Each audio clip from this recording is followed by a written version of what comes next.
আমি এখন সেই বিষয়ের দিকে যাব।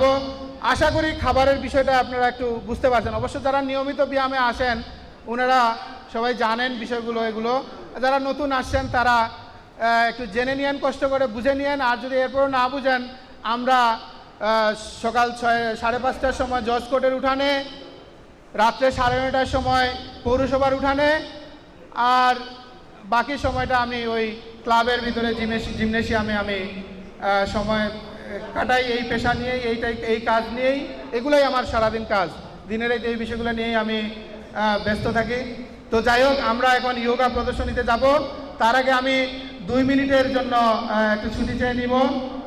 এই 2-3 মিনিটের ভিতরে আমি অনুরোধ করব আমাদের খুব পুরাতন সদস্য, বহুদিন ধরে উনি এক্সারসাইজে আমাদের সাথে মর্নিংয়ে সকালবেলা, এমনও রেকর্ড আছে আমার জিমের খাতায়, ওনার নাম সবার আগে প্রতিদিন রেজিস্ট্রেশন হইতো, মানে ডেইলি হাজিরার খাতায়। অনেকে জিজ্ঞাসা করো এই মানুষটাকে, একই লেখার স্টাইল, খুব সুন্দর লেখার স্টাইল, লেখা মানে এতই হাতের লেখা এত সুন্দর, আমার খুব ভালো লাগে, পরিষ্কার। তো উনি আমাদের কুসুমবাগ এলাকার সুনামধন্য ব্যবসায়ী, সবারই পরিচিত, খুব প্রিয় মানুষ। যারাই ওনাকে ছিলেন খুবই ওনাকে ভালোবাসেন প্রিয় মানুষ হিসেবে। তো সে ফয়সাল ভাই, আমি ফয়সাল ভাইকে অনুরোধ করবো এখানে আসে 2টি কথা বলার জন্য, মন্তব্য 2টি কথা বলার জন্য। অবশ্যই আপনার কাছ থেকে 2টি কথা আমরা শুনবো। আমি 2 মিনিটের জন্য একটু জরুরি কাজে যাবো আর কি। উপস্থিত অতিথিবৃন্দ, সবাইকে আমার সালাম ও আদাব। আসলে আমার বক্তব্য দেওয়ার কোনো অভ্যাস নেই, তবুও যেহেতু আমাকে অনুরোধ করা হয়েছে আমি আর না দিয়ে পারলাম না। আসলে আমি তো আগে সকালবেলা প্রায় হাঁটতাম একা একা, মাঝে মধ্যে 2-1 জন বন্ধুবান্ধব নিয়ে হাঁটতাম। পরে আমার এই অমূল্যদা আমাকে একদিন পেয়ে বললেন যে এখানে একটা ব্যায়ামাগার আছে, আপনি পারলে এখানে আসেন, দেখবেন আপনার শরীর আরও ভালো হবে।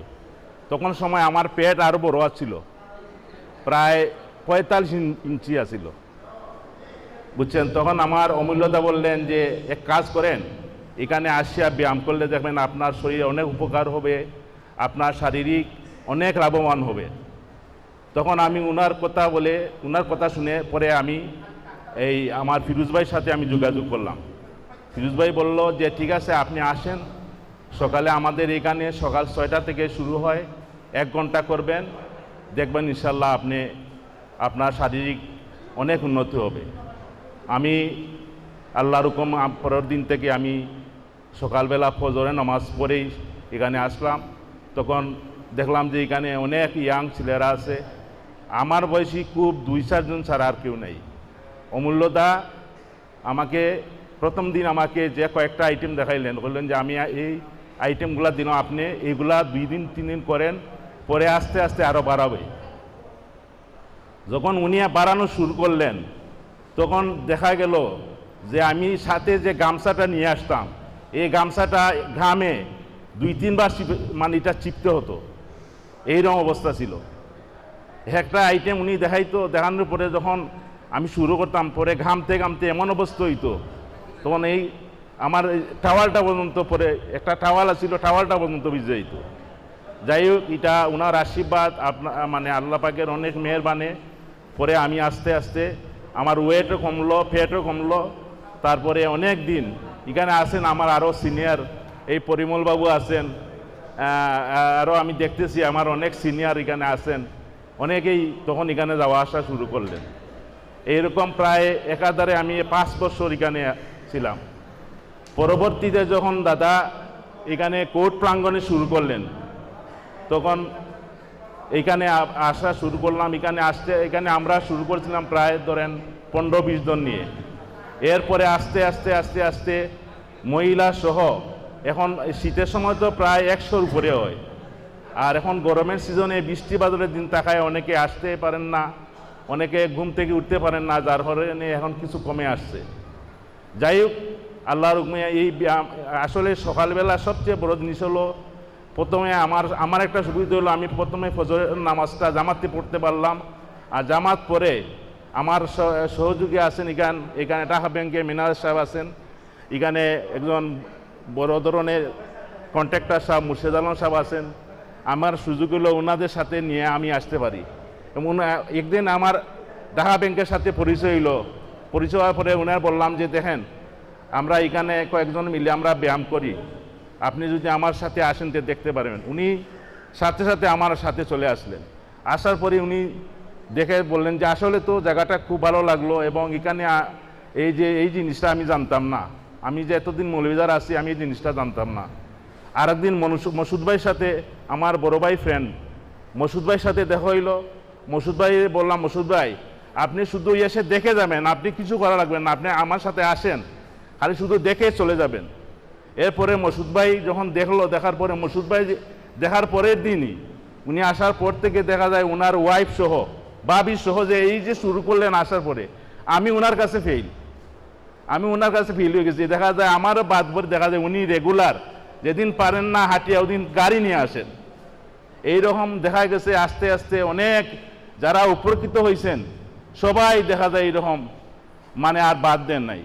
যাই সবচেয়ে বড় জিনিস হইল আমাদের যদি শরীর ভালো থাকে, সবাই আছে, আত্মীয় স্বজন আছে, বন্ধু বান্ধব আছে, স্ত্রী আছে, ছেলে মেয়ে আছে, সবাই আছে।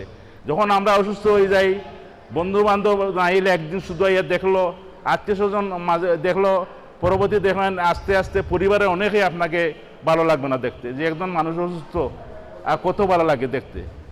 যাই হোক, আল্লাহ পাকে সবাই সুস্থতা হোক। আমি চাই আপনারা যারা এখানে আসেন নাই, এখানে একদিন আসেন, আমরা এখানে দেখেন আমরা রেগুলার কিভাবে ব্যায়াম হয়, কিভাবে একটা ঘন্টা আপনার নিজের জন্য কাজ করবেন। আমার দাদার একটা বক্তব্য হলো সবসময় যে এখানে যা করবেন আপনার নিজের জন্য করবেন, আর পরবর্তী যা সব পরের জন্য। আমি আসলে এই দাদার কথাটা আমার প্রায় মনে হয় যে আসলেই সকালবেলা যে আমরা এই ব্যায়ামটা করি আমার নিজের শরীরের জন্য করি, আর বাইরে হওয়ার পরে তো সব বাজার করা বা তারপরে এই যে দোকানে গিয়ে যা ব্যবসা বাণিজ্য করা, এটা সব পরের জন্য। আমার জন্য আমি সকালবেলা এই যে নামাজটা পড়লাম আমার জন্য, আর ব্যায়ামটা করলাম আমার জন্য। আমি একটা জিনিস এই প্রায় সময় আমার মনে হয়। যাই হোক, আমি আর বেশি কথা বাড়ালাম না, আপনাদেরকে সবাইকে শুভেচ্ছা জানিয়ে এখানে আমি আমার ব্যক্তিগতভাবে সবাইকে আমি দাওয়াত দিলাম, আপনারা সকালে আসবেন। শুধু এখানে না পারলে বন্ধু বান্ধব, আত্মীয় স্বজন, ফ্যামিলি সবাই নিয়ে আসবেন। আসলে আপনারা দেখবেন অনেক উপকৃত হবেন। ওকে, সবাইকে ধন্যবাদ, সালাম আদাব। ধন্যবাদ। আপনারা প্লিজ একটু দয়া করে আজকে আমাদেরকে শিডিউল টাইম যে 11টা পর্যন্ত, সেই সময়টা প্লিজ আপনারা আমাদেরকে আজকে দিবেন। কারণ আপনারা যদি না বসেন তাহলে আমার যে এই কয়েকদিন ধরে যে আমি যে কষ্ট করছি আর কি, যাই হোক আমি বলতেছি না, সার্থক হবে না। আপনারা একটু দয়া করে বসবেন। আমাদের তো মাশাল্লাহ, আমি আমার ফর্মুলায় একটা ভেজিটেবল খিচুড়ির যেটা আয়োজন করেছি, আশা করি সেটাও আপনারা অংশগ্রহণ করবেন। তো এখন আমরা যে বিষয়টাতে যাব সেটা হলো যে যোগা এমন একটা বিষয়, এমন একটা জিনিস, এটা শরীরের সাথে মনের একটা খেলা, শরীর আর মনের একটা খেলা। আপনি যদি মনটাকে চান আপনার মতো করে পরিচালনা করতে, এই জিনিসটা অর্জন করতে চাইলে এটা একটা পদ্ধতি আর কি, উত্তম একটা পদ্ধতি যোগার মধ্যে আরও অনেক বিষয় আছে, ধ্যান আছে, মেডিটেশন যেটাকে বলা হয়। অনেক বিভিন্ন সংগঠন এই মেডিটেশন নিয়ে কাজ করতেছে, যোগা নিয়ে কাজ করতেছে। বাংলাদেশে এরকম নাই। আর আমি আরেকটা গুরুত্বপূর্ণ কথা বলি, আমাদের এখানে আজকে এটা মজমাটা খুব ছোট যদিও এটা কিন্তু এটা ইতিহাস হয়ে থাকলো আজকে, বা গত বছরও আমরা করছি, এটা ইতিহাস হয়ে থাকলো। বাংলাদেশে শরীরচর্চার সম্মেলন এই প্রথম। আমরা বিগত বছরে করছিলাম ছোটোখাটো করে, এটা একটু সুন্দর করে করছি, আয়োজন করছি। এগুলো আমরা প্রথম চালু করতেছি। বডি বিল্ডিং কম্পিটিশন, শো, এগুলো হয়েছে, কিন্তু শরীরচর্চার সম্মেলন বলতে এখানে আমি এটাই বুঝাইছি যে ব্যায়াম থেকে যে জিনিসগুলো জানার একটা আগ্রহী মানুষদের একটা সম্মেলন করা। তো এখানে জাস্ট আমরা এগুলো জানাবো যে ন্যাচারালি আমাদের শরীরের যত, একটা কথা স্পষ্ট মনে রাখবেন, আমাদের শরীরে যত ধরনের প্রবলেম ক্রিয়েট হয়, যত ধরনের শারীরিক মানসিক যত ধরনের সমস্যা সৃষ্টি হয়, সব সমস্যার সমাধান করার ক্ষমতা, প্রোটেকশন করার ক্ষমতা আমাদের শরীরের মধ্যেই আমাদের সৃষ্টিকর্তা দিয়ে দিয়েছেন, সিস্টেমটা দিয়ে দিয়েছেন। সেটাকে আমাদের ইউজ করতে হবে। ইউজ করাটা আমরা না জেনে অনেক সময় নষ্ট করে ফেলি এই ফাংশনটারে, এই ন্যাচারাল যে ক্ষমতাটা আছে প্রত্যেকটা প্রবলেমরে। এই জন্য কিছু পদ্ধতি আছে, এই যে খাবারের পদ্ধতি গেল, পানির পদ্ধতি গেল, এগুলা কিন্তু জাস্ট লাইফস্টাইলের সাথে কিছু অভ্যাস যোগ করবেন, কিছু অভ্যাস বাদ দিয়ে দিবেন, বাস দেখবেন যে সব সমাধান হয়ে যাবে। তো এই যোগব্যায়াম সারা বিশ্বে সবাই কাজ করতেছে, বাংলাদেশে তেমন নেই, মৌলভীবাজারে তো নেই বললেই চলে। আমরা যতটুকু পারতেছি করতেছি, তো এগুলো আপনারা করতে পারবেন। আমরা আসলে যোগব্যায়ামগুলো ট্রেনিং দিতে পারতেছি না সবাইরে, কারণ সেই রকম যোগব্যায়াম করার এরকম একটা পরিবেশের দরকার। এরকম একটা যদি পরিবেশ আমাদের হইতো, তাহলে এরকম প্রতিদিন মানুষ দেখতেন যে এখান থেকে আমরা এমন এক ধরনের সুস্থ মানুষ বের করে দিতে পারবো, যেই মানুষটা আমার এখানে শ্রদ্ধেয় চেয়ারম্যান সাহেব আসেন, আমরা তাই একলা সকালবেলা রাস্তার কেউ নাই, এখান সাহস কিলাহান করোই না, আমি ওখানে স্টেঞ্জ হয়ে যাই প্রতিদিন, যে বাসার থাকি ও কৌটোর অন্য ডাউনটা উঠি একলা একলা যাইনি, ব্যায়াম শেষ করিয়া লাঠিটা হাতে লইয়া অমনে আইন, যাওয়ার সময় একটু লাঠিটা ধরেন, আওয়ার সময় লাঠিটা হাতে লইয়া আইন। আমি বহুত দিন কইছি যে আমি লগে থাকতাম না, কয় না আপনি যাও কাকি, ব্যস্ত মানুষ। তো এই যে একটা সাহস তৈরি হয়ে যাবে, আপনি কারো উপর ডিপেন্ড করবেন না। দাদা অনেক আগে আমাকে কথা বলছিলেন, যে আমাকে যে প্রশ্ন করছিলেন যে তোমার সবচেয়ে কাছের বন্ধুকে, প্রিয় বন্ধুকে, আমারে প্রশ্ন করছিল। আমি বলছিলাম দাদা ও আমার বন্ধু বান্ধব, মা বাবা বা এই ধরনের আপনজন যারা, তারাই যে না, তোমার আপন প্রিয় বন্ধু হইলো তোমার শরীর, তুমি হইলে তোমার মন, আর তোমার শরীরটা হইলে তোমার বন্ধু। এখন এই বন্ধু যতদিন মুভিং করে, যতদিন সচল আছে, ততদিন তোমার আশেপাশে যা আছে, যতজন আছে, সবাই তোমারে ভালোবাসবে, সবাই তোমারে পছন্দ করবে, সবাই তোমার কাছে ভিড়বে, আসবে, সালাম আদাব দেবে। কিন্তু যখন এটা বিছানায় পড়ে যাবে, যে ঘর বৈঠি যেটাকে বলে, তখন দাদার কথা, এটা দাদাই বলছেন, আমাকে শুধু পার্সোনালি বলছেন, পরে সবার সামনে বলছেন কিনা জানি না, যে তখন বউয়ে কইব তোমারই বুঝি আমার কপালও রাখছিল, হাজব্যান্ডেও সেম কথাই কইব যে তোমারে আর টানতাম পারলাম না, ক্লান্ত হয়ে গেছি। মা বাবায় দোয়া করবো আল্লাহ তারে তাড়াতাড়ি লইয়া যাও, আর কষ্ট দিও না। সন্তানটা ধারে কাছেও আইতো নাই, কইব গেলেই বান্দা করে যাইব। তো এই যে শরীরটা যেন আমার এই অবস্থায় যেন না যায়, সেজন্যই আমাদের শরীরটা এটা যত্ন নিতে হবে। এমনি হবে না, যখন যাই অফার করলো খাইলাম, ঘর থেকে না মূল খাবারটা নাস্তাটা করে অফিসে গেলাম, দোকানে গেলাম, বসে কাস্টমার আসলো, ফ্রেন্ড আসলো, 1 ঘন্টা হয়েছে না, চার বিস্কিটের অর্ডার হয়ে গেছে, কি খাওয়া হইলো, আরও 1 ঘন্টা পরে ফ্রেন্ড সার্কেল আইলো, drinks, fast food, junk food order হইলো, খাওয়া হয়ে গেল, কি আরও 1 ঘন্টা পরে ফোন আইলো, অমুক জায়গার অমুকের বাসার যাইতে হইব, গেলাম, চা বিস্কিট দিল, নাস্তা দিল, খাইলাম।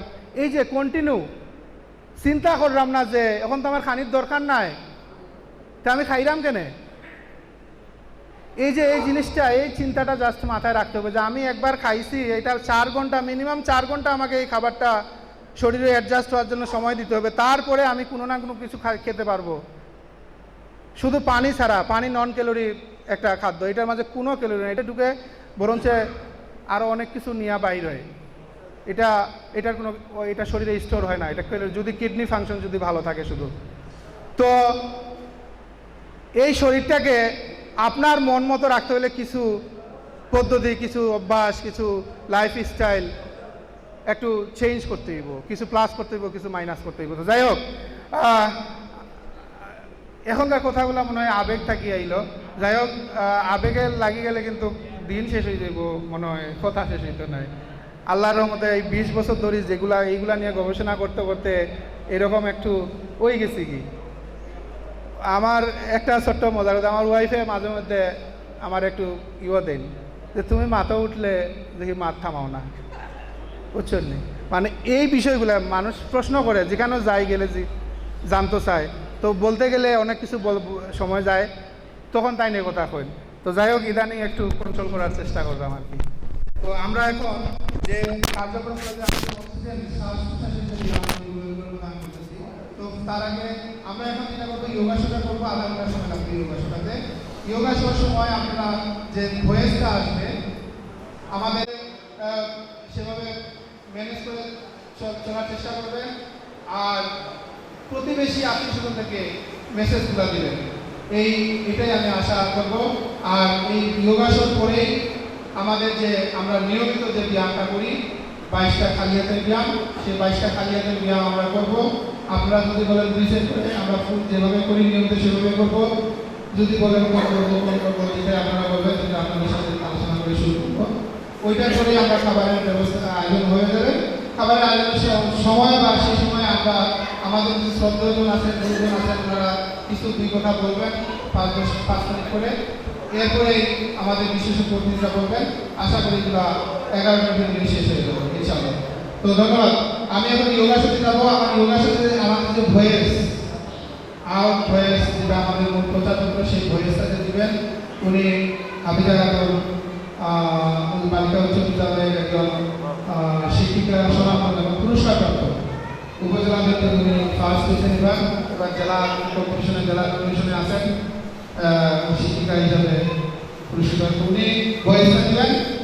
আমি ম্যাডামকে একটু ইশারা দেখার জন্য ধন্যবাদ। সবাই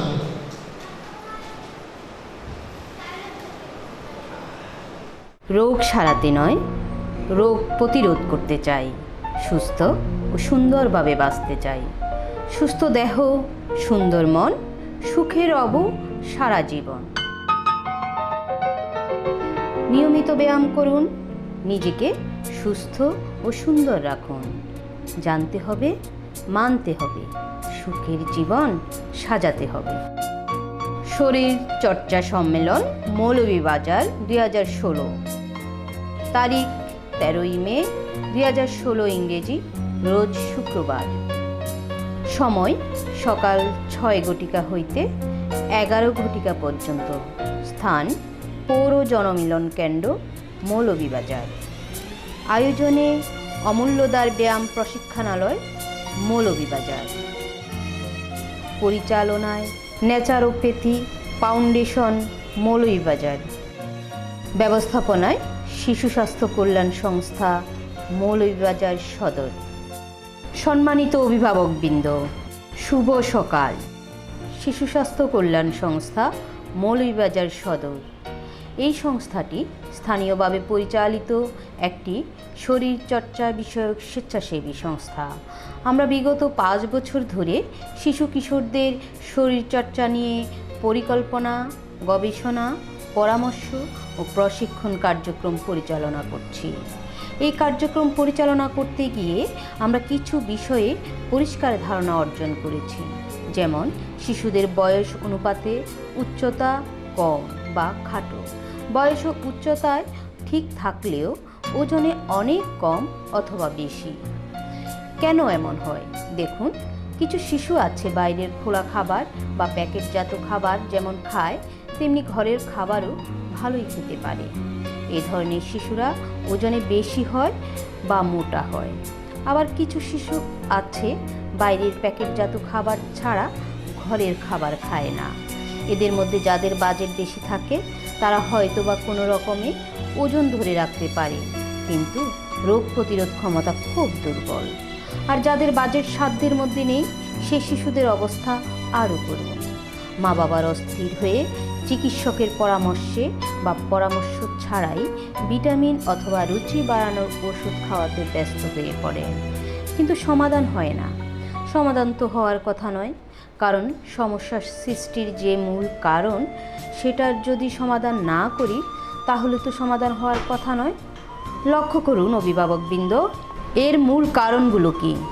আমরা অভিভাবক সহ শিশুরা খোলা খাবার হিসাবে কি খাই? আচার, ঝালমুড়ি, সিদ্ধ বুট, ফুচকা, সিঙ্গারা, চমচা, পেঁয়াজু সহ পোলাও, বিরিয়ানি। এছাড়াও আরও অনেক খোলা খাবার আছে যেগুলোর মাধ্যমে কিভাবে শিশু সহ অভিভাবক সবার ভিতরে ব্যাকটেরিয়া, ভাইরাস জীবাণু শরীরে প্রবেশ করে। বাস্তব জীবনে আমরা চলার পথে দেখতে পাই, ভোরবেলা রাস্তায় বেরোলে দেখা যায় অসংখ্য কুকুর। আমরা দেখতে পাই যদি কাউকে এক প্লেটে ভাত তরকারি দিয়ে মেখে রাস্তার পাশে 2 ঘন্টা উন্মুক্ত রাখা হয়, তাহলে কি কেউ খাবেন? একমাত্র পাগল বা ভিখারি ছাড়া হয়তো বা কেউ খাবে না। তাছাড়া ঘরের খাবারগুলো কিছু সময় যদি ঢেকে না রাখি, তাহলে তত্ত্বাবধানে যে থাকে তাকে অনেক সময় আমরা বকাবাধ্য করি। ঘরের পরিষ্কার পরিচ্ছন্ন জায়গায় যদি এমন করি, তাহলে সেই মানুষটাই কিভাবে সারাদিন রাস্তার পাশে খোলা খাবারগুলো খায়। আমরা হরহামেশাই ফুচকার দোকানগুলোয় দেখতে পাই অসংখ্য মাছি বনবন করতে। এগুলো আমরা দেখেও যেন না দেখার ভান করি। তাছাড়া প্রস্তুত পরিবেশনের ক্ষেত্রে জনপ্রিয় ভ্রাম্যমাণ খাবারগুলো যে চিত্রটি ফুটে ওঠে, যেমন ফুচকা, কেমন পরিবেশে তৈরি হয় তা ক্রেতারা অবগত নয়। কী মানের খাদ্য উপকরণ ব্যবহার হয় তা কেউ পর্যবেক্ষণ করে না। পরিবেশনের সময় সম্পূর্ণ খালি হাত ব্যবহার হয়। নিজের বাম হাতটা খাবার তৈরি বা গ্রহণের আমরা কেউ ব্যবহার করি না, অথচ অন্য